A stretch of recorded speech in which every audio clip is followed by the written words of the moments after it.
ദേവൂട്ടിക്കൊപ്പം വരികയാണ് അമ്മേ മൂകാംബികേ. എല്ലാ ദിവസവും രാത്രി 8:30 നമ്മുടെ സ്വന്തം സൂര്യ ടിവിയിൽ.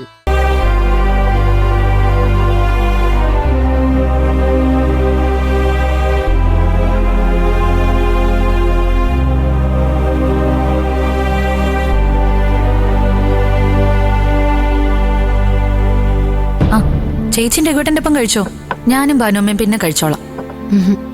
എനിക്കിപ്പോ വേണ്ട ചീരു, രഘുവേട്ടൻ കഴിക്കട്ടെ, നമുക്ക് ഒരുമിച്ച് കഴിക്കാം. ദാസങ്ങൾ ഇങ്ങോട്ട് കയറുമോ രഘുവേട്ട? ചായ ഉണ്ടാക്കി വെക്കണോ? വേണ്ട ചീരു, അങ്കിള് കഴിച്ചിട്ടായിരിക്കും ഇറങ്ങുന്നത്. ഇവിടെ കയറാൻ സാധ്യത കുറവായിരിക്കും. ആദിലിന് പണം കൊടുത്ത ശേഷം രഘുവേട്ടൻ ഇങ്ങോട്ട് വരില്ലേ?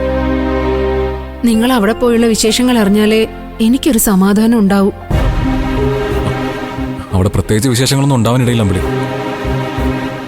ആദിലിന്റെ വീട്ടിൽ പോയി 10 ലക്ഷം രൂപ കൈമാറുന്ന കാര്യങ്ങൾക്കൊക്കെ ഒരു തീരുമാനം ഉണ്ടാക്കി ഞങ്ങൾ അപ്പം തന്നെ തിരിച്ചു വരും. അതൊക്കെ എനിക്ക് അറിയാൻ രഘുവേട്ട. എന്നാലും ആ ഇടപാട് തീർന്നു എന്ന് അറിയുമ്പോ കിട്ടുന്നൊരു സമാധാനം ഉണ്ടല്ലോ.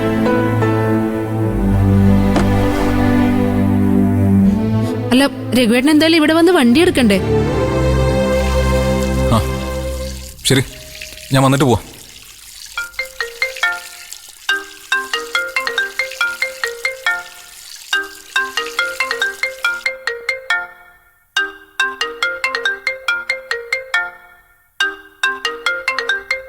ദാസങ്ങളാ? ആ ഹലോ അങ്കിളെ, ഇറങ്ങിയോ? ഞാൻ വണ്ടിയിലെ രഘു. ഞാനിവിടെ റെഡി ആയിട്ട് നിൽക്കാം. അങ്കിളെ വണ്ടി റോഡിൽ നിർത്തിയാൽ മതി, ഞാൻ അങ്ങോട്ട് വരാം. രഘു, ഞാന് വേറൊരു കാര്യം നിന്നെ അറിയിക്കാനാ ഇപ്പൊ വിളിച്ചത്. എന്താ അങ്കിളെ? ഒരു ന്യൂസ് ഉണ്ട് നമ്മുടെ ആദിലിനെ കുറിച്ചാ. നമുക്കിപ്പോ തൽക്കാലം അവന്റെ വീട്ടിലേക്ക് പോകാൻ പറ്റില്ല. അതെന്താ? ആദിലിന്റെ വീട്ടിൽ എന്തെങ്കിലും പ്രശ്നമുണ്ടോ? ആ, അവന്റെ വീട്ടിലെ ഒരു കൊലപാതകം നടന്നു. കൊലപാതകോ? ആരെങ്കിലും ആദിലിനെ? അല്ലല്ല, ആദിലെ കടം വാങ്ങിയ പണം ചോദിച്ച് അവന്റെ വീട്ടിൽ ചെന്ന ഒരാളെ അവൻ അങ്ങ് വെട്ടിക്കൊന്നു. അല്ല അങ്കിളെ, ഇതെങ്ങനെ അറിഞ്ഞ? ചാനലുകളിൽ ന്യൂസ് വന്നുകൊണ്ടിരിക്കുക. ഞാൻ ഫോണിലാണ് കണ്ടത്. അതിന്റെ ഒരു ലിങ്ക് ഞാൻ നിനക്ക് അയച്ചിട്ടുണ്ട്. അത് നോക്കിയാ ഫുൾ ഡീറ്റെയിൽസ് അറിയാം. നീ അത് കണ്ടിട്ട് എന്നെ വിളിച്ചാൽ മതി. ആ ശരി അങ്കിളെ.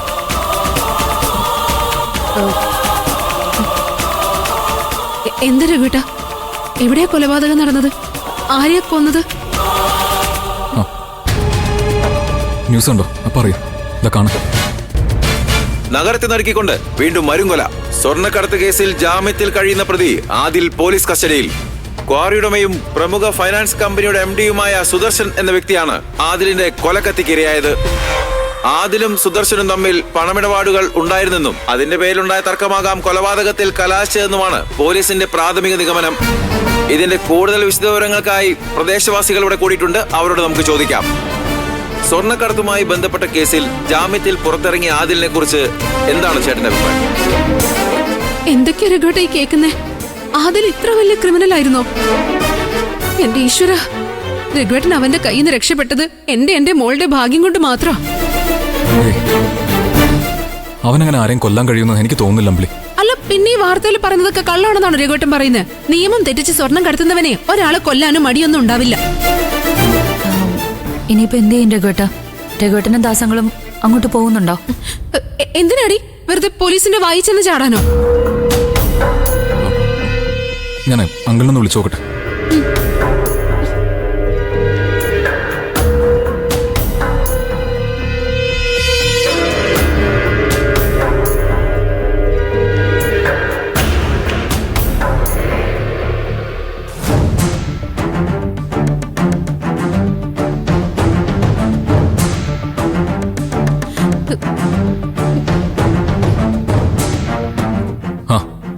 ഹലോ അങ്കിളെ. ആ, ന്യൂസ് കണ്ടോ? വല്ലാത്തൊരു ട്രാജഡി ആയിപ്പോയല്ലേ? അതെ അങ്കിളെ. നമുക്ക് അവിടെ ഒന്ന് പോയാലോ അങ്കിളെ? ഏയ്, ഇനി ആ ഭാഗത്തേക്ക് പോകരുത്. അത് ഭയങ്കര അപകട. അവിടെ വരുന്നവരെ പോലും പോലീസ് വാച്ച് ചെയ്യും. ഇപ്പോഴത്തെ അവിടുത്തെ സിറ്റുവേഷൻ എന്താന്ന് ഞാൻ വേറെന്തെങ്കിലും വഴിയൊന്ന് അന്വേഷിച്ച് നോക്കാം. ഏതായാലും വലിയ കഷ്ടമായി പോയി അങ്കിൾ. നമുക്ക് ആ പണം ഇന്നലെ തന്നെ അതിന് കൊടുക്കായിരുന്നു. അതിനത് തോന്നിയില്ലല്ലോ. ഇനി പറഞ്ഞിട്ട് എന്താ കാര്യം?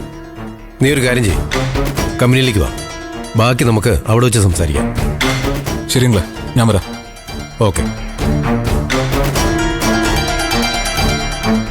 എന്റെ രഘുവേട്ട, സംഭവിച്ചതൊക്കെ നല്ലതിനാണെന്ന് കരുതിയാ മതി. നമുക്ക് ആ 10 ലക്ഷം പോയതുമില്ല, അവനെ കൊണ്ടുള്ള ശല്യം ഒഴിഞ്ഞു.